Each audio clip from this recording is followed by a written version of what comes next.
So now that we've created a 2D plan and a zone, we can now apply media to this zone. In my Dylos tab, it'll show me all of my different zones. If I select the Source tab on the zone I want to work with, it'll show me all the different media content provided by Obsidian Control Systems.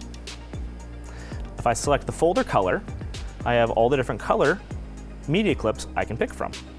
Today I'm going to be using this rainbow one. It will load it into the zone, and if I turn up the intensity on the zone, we can see that it is now playing over these fixtures. So now that we slid up the master intensity on the zone, we can see the content is now playing in our 2D plan. And if we look at our visualizer or our stage, we can see that it's now being pixel mapped onto these fixtures.